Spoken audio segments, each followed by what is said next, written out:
रवि किशन के सांसद में दिए बयान के बाद बॉलीवुड के जाने माने फिल्म मेकर अनुभव सिन्हा ने जब पूरी भोजपुरी फिल्म इंडस्ट्री के लिए गलत शब्दों का इस्तेमाल किया तो एक्ट्रेस और सिंगर भोजपुरी की कंगना रनौत के नाम से प्रसिद्ध अक्षरा सिंह ने आवाज़ उठाई। जी हाँ, उन्होंने एक इंटरव्यू में कहा कि अनुभव सिन्हा ने नंगा नाच वाले बयान के साथ उन लोगों पर भी निशाना साधा है जो इस समय चुप्पी साधे बैठे हैं। इसके साथ ही उन्होंने बड़ा खुलासा करते हुए बताया कि उन्होंने टीवी इंडस्ट्री में भी ड्रग्स का इस्तेमाल करते हुए लोगों को देखा है। जी हाँ, एक इंटरव्यू में अक्षरा ने बताया कि कंगना के सपनों का घर जब टूट रहा था तब कोई सामने नहीं आया, लेकिन जैसे ही ड्रग्स का मैटर सामने आया और लगा कि अब सारे नाम और काले चिट्ठे खुलकर सामने आ जाएंगे, तब हर कोई सामने आ रहा है। उन्होंने कहा कि ये जाहिर कर रहा है कि क्या सही है और क्या गलत, हर कोई इस बात को समझ रहा है। भोजपुरी एक्ट्रेस अक्षरा सिंह ने बातचीत में खुलासा किया और बताया कि टीवी में उन्होंने जब काम करना शुरू किया तो उन्होंने ये सब देखा। एक किस्सा शेयर करते हुए उन्होंने कहा कि एक ग्रुप बनाकर पार्टी या किसी कोने में बैठकर एंजॉयमेंट के लिए लोग ये सब करते हैं। उन्होंने कहा कि मुझे ये सब देखकर डर लगता था, फिर लगता था कि ये गलत है।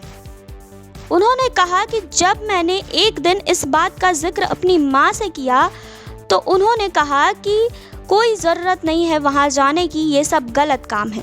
अक्षरा ने कहा कि मेरी माँ ने मुझे बहुत मोटिवेट किया और तब से ही मुझे ये समझ आ रहा है कि अगर गुट बनाकर एक कोने में ये कुछ कर रहे हैं तो ये गलत है।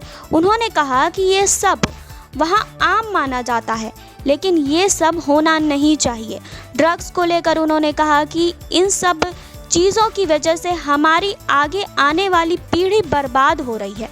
उन्होंने कहा कि लोगों ने अपने मन में गलत धारणा बना रखी है कि अगर वो ऐसा करेंगे तो उनकी एक्टिंग में और सुधार होगा। अक्षरा ने कहा कि मैंने कई आर्टिस्ट से ऐसा भी सुना है कि ऐसा करने से कंसंट्रेशन बढ़ जाता है। उन्होंने कहा कि ये लोगों की सोच पर निर्भर करता है। उन्होंने कहा कि हर आदमी खराब नहीं है, इसलिए अच्छे को अच्छा और बुरे को बुरा करना लोगों को आना चाहिए। जी हाँ, अनुभव सिन्हा की टिप्पणी पर उन्होंने कटाक्ष करते हुए कहा कि अक्षरा सिंह ने ये कहा कि अगर इतने समझदार इंसान ऐसी टिप्पणी करते हैं तो क्या कहा जाए। उन्होंने कहा कि अनुभव सिन्हा ने जो भोजपुरी इंडस्ट्री के लिए तुच्छ शब्दों का इस्तेमाल किया वो गलत है और इसके लिए उन्हें बोलना होगा। जी हाँ, कुछ ऐसी ही बातें कही है अक्षरा सिंह ने और इससे पहले उन्होंने एक वीडियो रिलीज़ करके भी इसका विरोध किया था। जी हाँ, तो इस पे आपका क्या कहना है आप हमें कमेंट बॉक्स में बताइए। बाकी और खबरों के लिए जुड़े रहिए हमारे साथ। नेक्स्ट 9 भोजपुरिया से सुरभि की रिपोर्ट। नेक्स्ट 9 न्यूज़ भोजपुरिया के सब्सक्राइब करी और लेटेस्ट अपडेट खातिर बेल के आइकन वाला बटन दबाएं।